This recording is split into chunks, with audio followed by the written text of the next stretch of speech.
Greetings. Welcome to Dr. Neil's Spiritual Awakening to Non-Duality. This is Dr. Connie Zweig, and I'll be interviewing my husband who lives in spiritual awakening. You may have heard about this or read about it, but you may not know someone who lives it day to day. We'll be exploring how non-duality developed in Dr. Neil as I've observed it over 25 years, and as he directly experiences it every day. Each podcast will explore a different theme. We look forward to you joining us.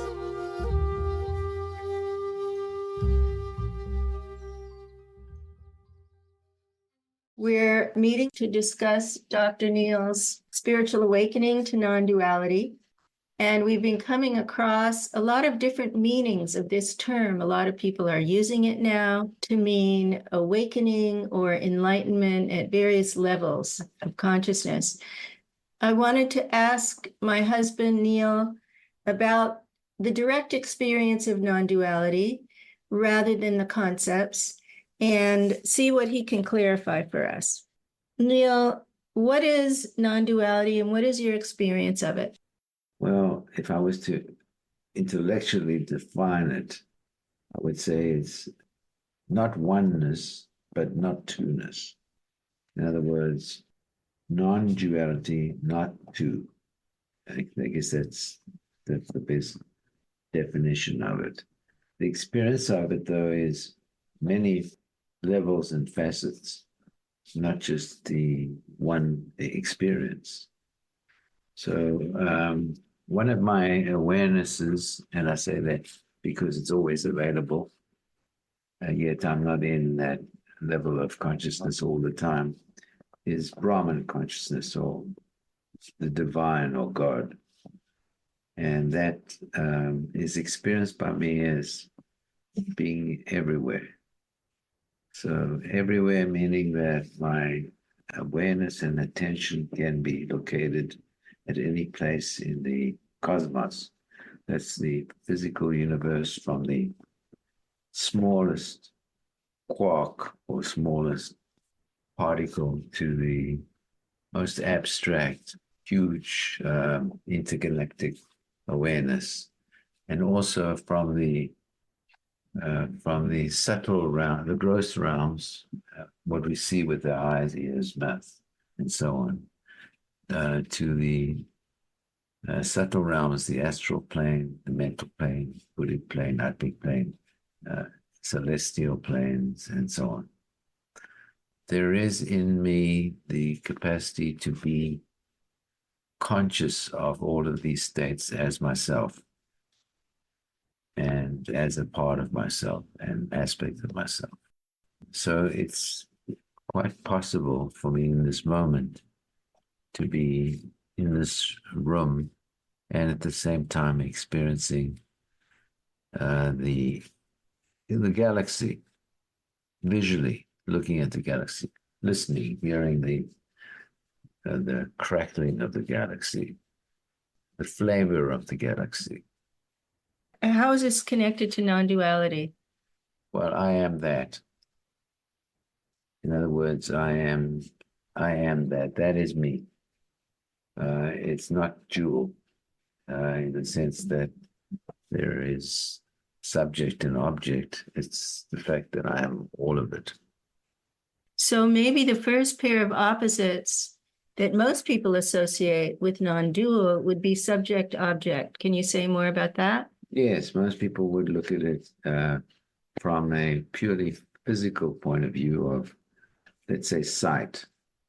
So if I was looking at, or I'm looking at a tree, and non-duality is seeing myself in the tree and seeing myself in the body. That is Neil. So there's no separation between the self that is in the body and the self that's in a tree. And that's a very basic level of non-duality. Why is it basic? It's basic because it's not very subtle. It's not cosmic. It's very objective. One can actually see it in the tree with physical eyes. and one can be the tree with pure awareness, with a consciousness that is everywhere but located in the tree. And then it can get more subtle than that. See the tree and be the tree. So when you say the self, you see the self in the tree. That's very non-Buddhist language. So explain what you mean by that. What makes it non-dual? I know you're not seeing Dr. Neil in the tree. What is it that you're seeing?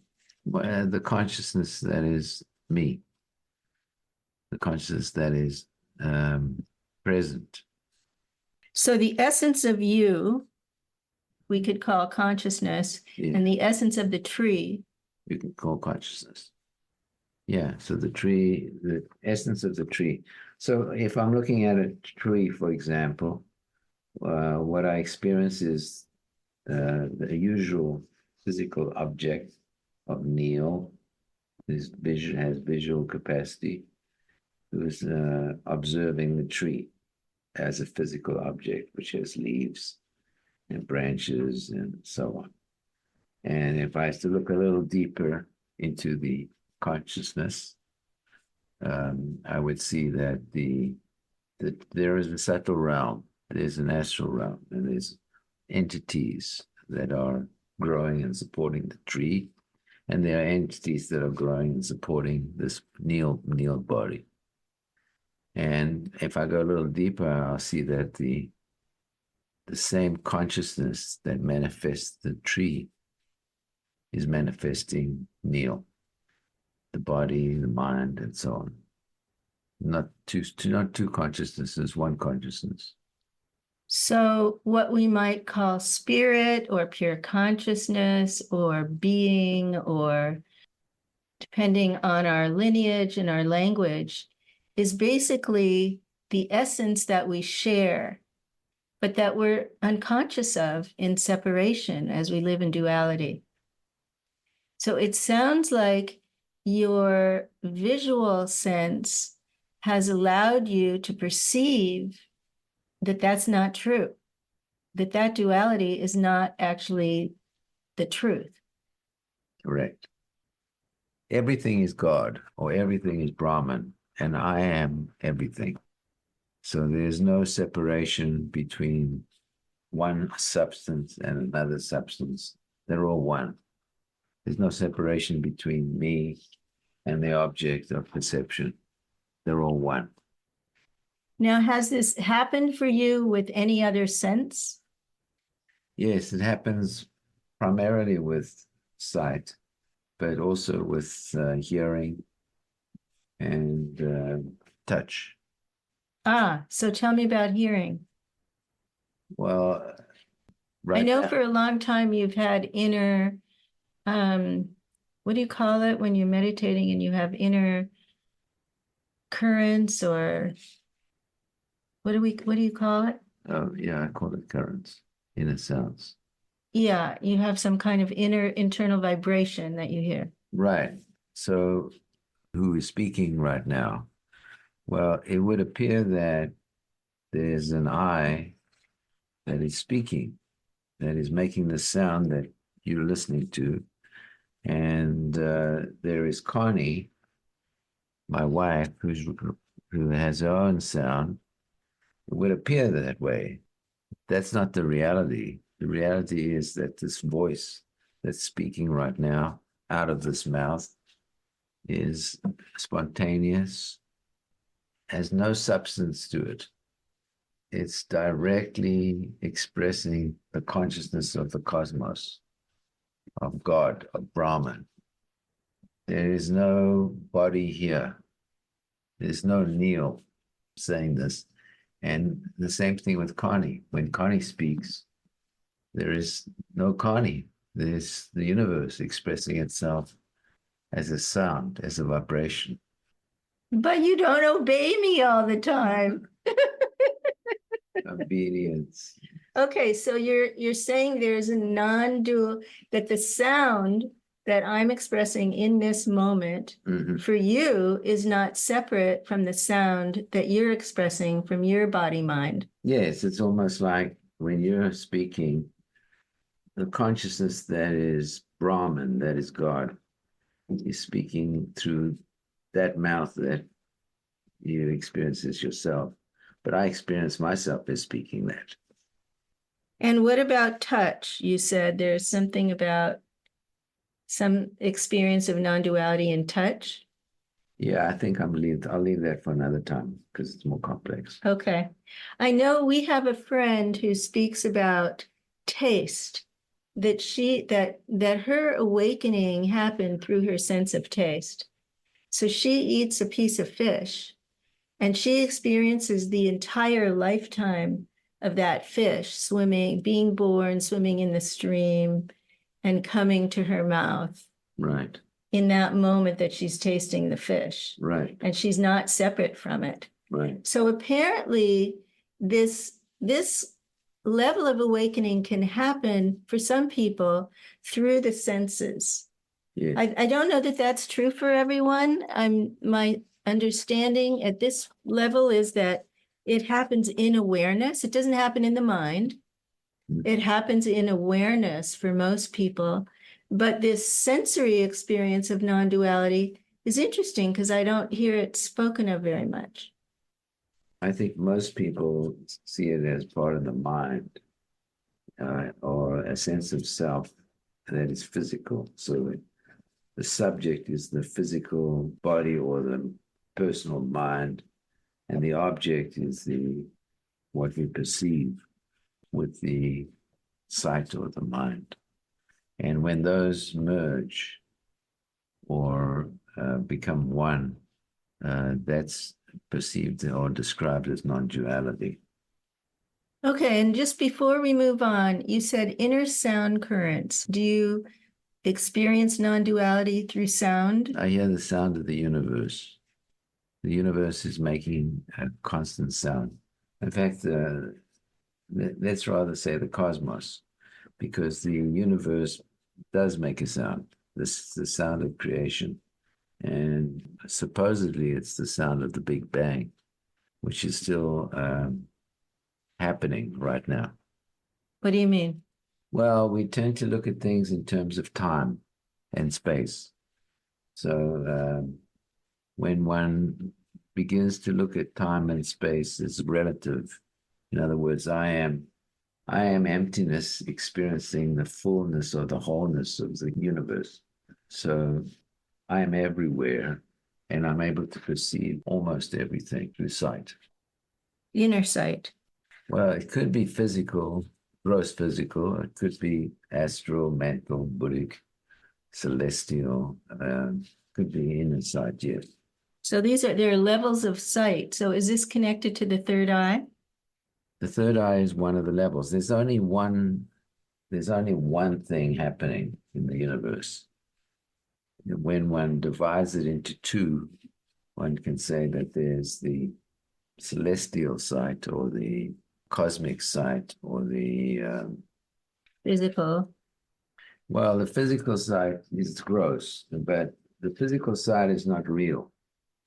I'm looking at you right now. There's an I and there's a you. In reality, there's no I and there's no you. There's just the experience of sight. There's what we jokingly call the weeness. The we-ness, that's it. Yeah. Okay, so what I'm hearing is that you're experiencing non-duality in these particular ways. And what do you think is a common misunderstanding or myth about non-duality that's not correct?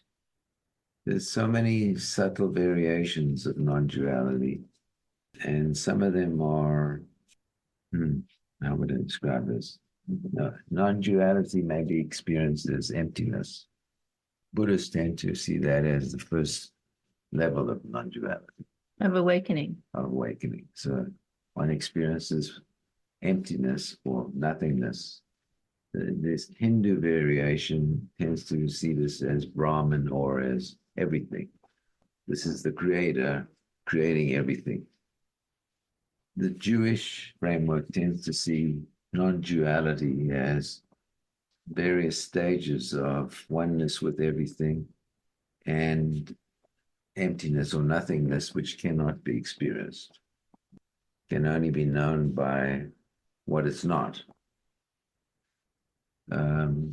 So there are various ways that the level of awareness gets experienced differently by different backgrounds, by different schools. Frameworks and points of view. There's also something else about Judaism that's interesting, which is and Hinduism, which is the experience of the unmanifest. Before there was a manifest universe, cosmos, there was an unmanifest. It happened on the edge before manifestation. And in order to experience that, one has to find a way to separate oneself from the unmanifest and have a perceptual view of it. So, for example, if one has a knower, which is one of the descriptions of the divine knows everything. Consciousness is everywhere and knows everything. Then one is able to separate that and begin to perceive the unmanifest, which is one of the things that has happened to me. Okay, so I just want to go back a little bit and then come back to this. Okay. So you said non-duality may be experienced as emptiness. Did that happen to you? Yes, in two ways. One way was I was experiencing oneness, a sense of being Brahman, being everywhere and everything, and being able to perceive everywhere and everything, or almost, because there's always hidden stuff. And then at some point, I became aware that what made that possible was the fact that I was beyond time and space. I was in the emptiness. Beyond time, space, or space-time, there is nothing. There is emptiness. And yet it does exist and it does have sensory perception. And if one actually begins to experience the emptiness, one can access any place in the cosmos, because the manifest universe, the created universe, created cosmos, can be experienced anywhere from this point of view, from the emptiness. Is the emptiness the same as the unmanifest? No, the emptiness is something in itself. So the emptiness I began to experience from that perspective, from the perspective of access, something itself that gives access to the manifest universe. In other words, it's a doorway through which one can peer in and see or feel or taste everything. So I remember when you were saying, my mind is empty, my body's empty, I am emptiness. And we were talking about the Buddha's realization of emptiness. And then it changed for you. Mm-hmm. What was next?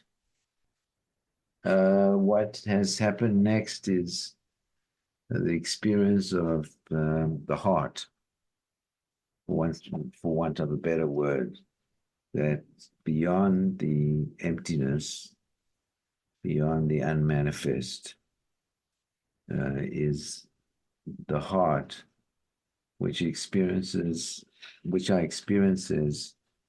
bliss, joy, radiance, ecstasy, without a subject or an object. There's nobody there experience it, and it's not directed at anything.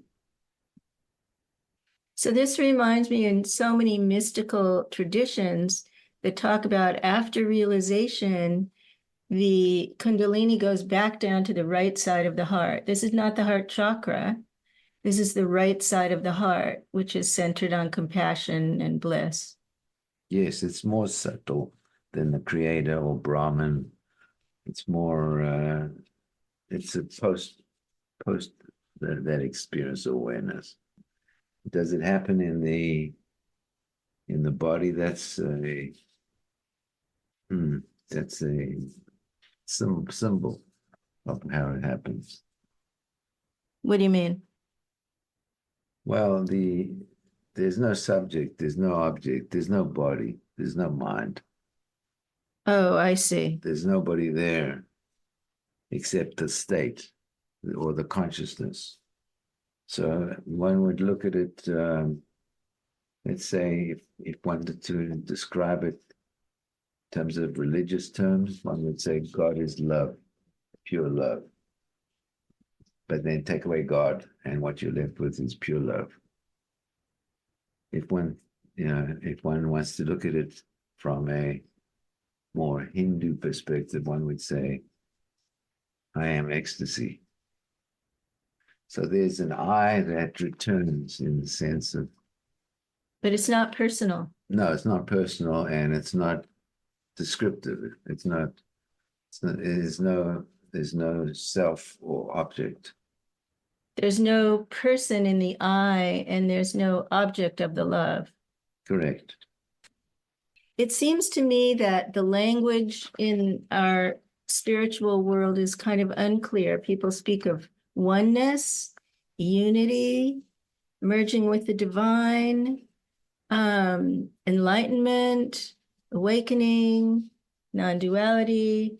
And I don't think there's a lot of discrimination for the differences in these terms, the different values and specifics that they might carry. So in your experience, we don't want to go into the concepts, but in your experience, can you clarify anything about the differences in these terms? So for example, Christian mystics talk about, merging with the divine. And Sufi mystics talk about the lover and the beloved merging in oneness. Right. The simplest form of describing it is the subject and object merge or disappear in each other. That's the cognitive version of it.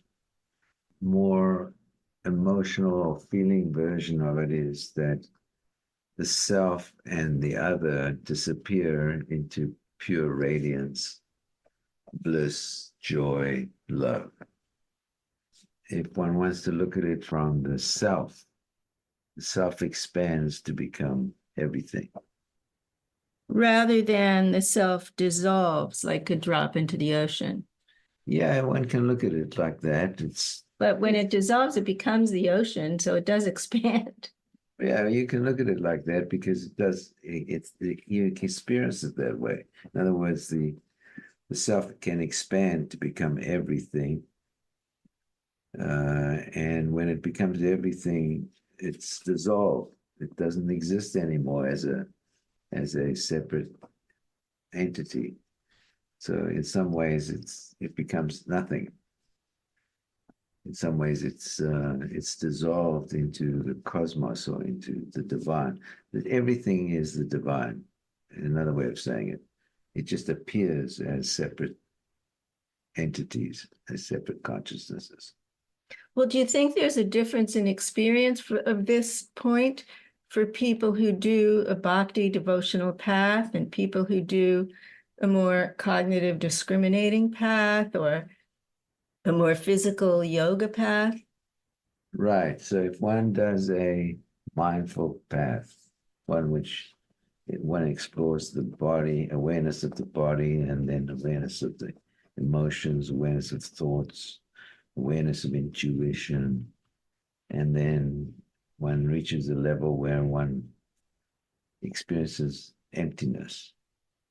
If one follows that path, that continues to expand into a visual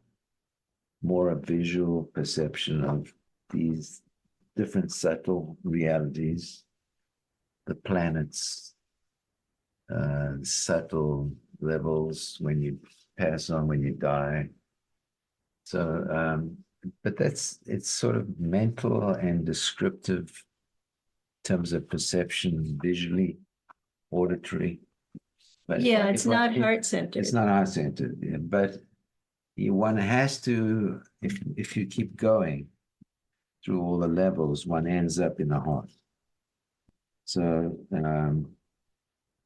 in other words, the heart, the ecstasy, love, bliss, joy, is the end of the path, or to some degree the continuation of the path after the insight.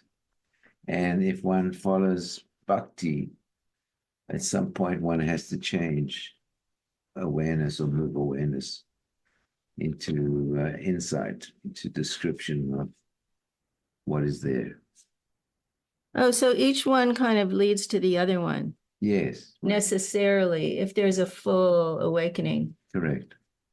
Okay. So you can follow a bhakti path, but at some point, the subject and object become the source of love that is in you, merges with the source of love in the object, and then manifests as awareness and insight into the nature of the reality.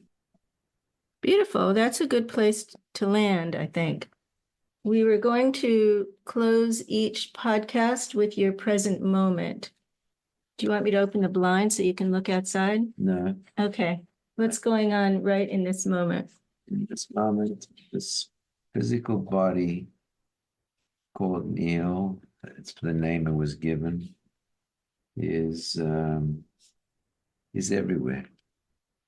So one tends to look at the physical body as a separate object, but it's not separate. It's consciousness itself manifesting as a physical body. So my physical body is everywhere. It's not just local in this room or in this chair, but it's everywhere. And I experience it as that. You experience your own body as everywhere. Can you be in two places at once? Yes, of course, one is everywhere. So one can experience it as being sense of being everywhere, feeling an idea or a sense of it. You can experience it as, or I can experience it as being in two places. I can experience it as being a flow from one place to another place. But when I look at the reality, it's not in one place, it's everywhere.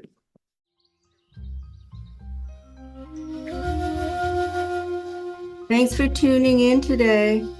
If you found our discussion insightful, there's a good chance your friends will too. And we'd love it if you could take a moment to share this episode with a friend who you believe would appreciate it.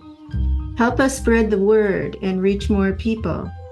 And follow us on any platform. Turn on your episode notifications so you never miss new content. Thanks for being part of our podcasting journey.